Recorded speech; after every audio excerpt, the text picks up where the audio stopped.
Всем привет, меня зовут Дмитрий, вновь наш канал, посвященный печному оборудованию, с вами. В данный момент мы находимся в загородном доме, и сегодня мы рассмотрим вопрос такой: как из обычного камина открытого типа сделать высокоэффективное, современное отопительное устройство. В связи с тем, что дом строился для постоянного проживания в нем, для этого специально и был построен вот этот большой кирпичный открытый камин, в который, кстати говоря, люди вкладывали огромные надежды по отоплению всего помещения.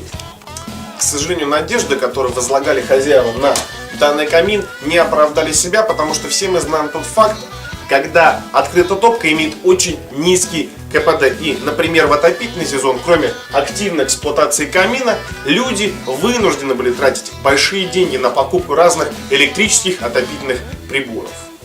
Какие же трудности подстерегают пользователя открытой топки? Первый момент – это безопасность, конечно же. Никто не сможет на 100% вам гарантировать, что какой-то предмет, уголек, например, или искра при попадании на горючую поверхность этим самым не спровоцирует пожар. Второй момент – это неэкономичность. Огромное количество дров тратится при эксплуатации открытой топки. И третий момент – это деньги на электричество, деньги на отопительные приборы электрические, которые также будут вспомогательно отапливать помещение. Как же вышли из сложившейся ситуации хозяева дома? 8 лет назад они приобрели вот эту супер кассету шведского производителя Кэди 210 модели, которую они используют и эксплуатируют ежедневно. Тем самым теперь они не нуждаются во всех предыдущих, прошлых источниках отопления.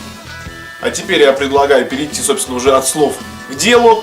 И мы сейчас затопим и активно проэксплуатируем данную кассету, посмотрим режимы горения, которые в ней присутствуют. Ну, собственно, поехали.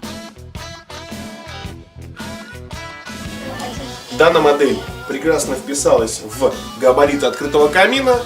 Без проблем туда ее установили и, собственно, активно эксплуатируем. Ну что ж, сейчас мы приступим также к эксплуатации данной печи.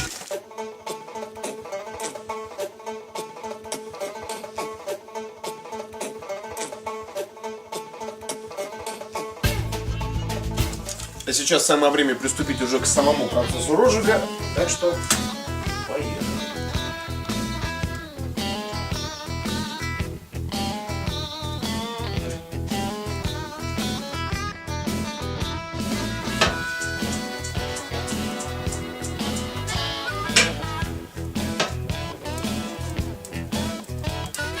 Вначале мы в топочную камеру положили щепочки и разожгли их, чтобы дымоход наш прогрелся. Сейчас мы полностью заложим всю топочную камеру.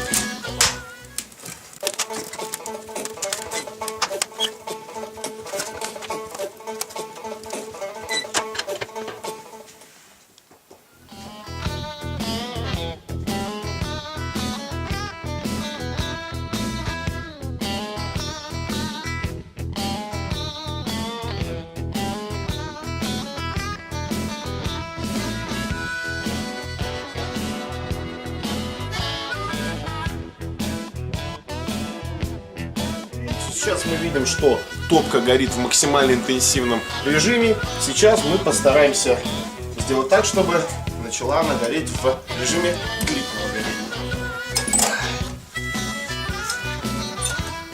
Что мы видим? Но, собственно, видим, что и предполагалось. Пламя намного медленнее ведет себя, то есть не языки активные пламени, а чуть-чуть медленнее. Сейчас мы это видим. Как заявляют, кстати говоря, хозяева, что максимальное время, в котором она находилась в длительном горении, это 11 часов.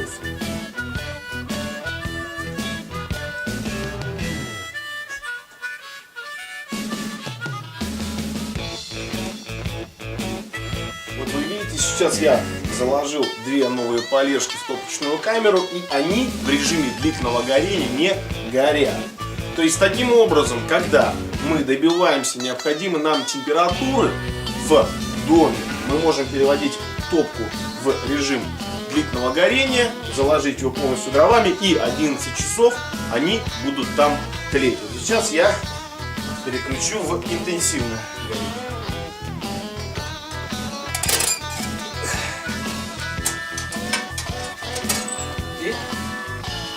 Мы видим, что подсос воздуха пошел. Наши две полежки загораются. так вот. Фантастика. Не прошло и полутора даже, я скажу, минут, и уже у нас вся топка полыхает. И, кстати говоря, вот система чистое стекло, которое также присутствует в топках Кэдди, она работает прекрасно. Когда мы устанавливаем режим длительного горения, конечно, стекла могут закоптиться, но стоит нам подбросить одну-две полежки и включить интенсивное горение, как вот все, что у нас нагорело, мгновенно прогорает. Ну что ж, дорогие друзья, резюмируя наш сегодняшний обзор, хочется сказать следующее. Во-первых, мы можем теперь сравнить и вполне сопоставить открытую топку и закрытую, и выявить плюсы и минусы. Также хочется сказать, что благодаря вот такой топке хозяева дома экономят в 2 раза больше дров. Но это действительно вполне себе ничего. Ну и, конечно же, с точки зрения безопасности, с точки зрения, как я уже сказал, экономии, закрытую топку, ну, нельзя даже сравнивать с открытой. Поэтому я считаю, если сейчас 21 век и есть возможность приобретать очень современные и практичные такие отопительные приборы, то в них есть большой смысл. Ну, а вам большое спасибо, что продолжаете нас смотреть. С вами был Дмитрий, наш оператор Иван. Не забывайте подписываться на наш канал. Всем пока!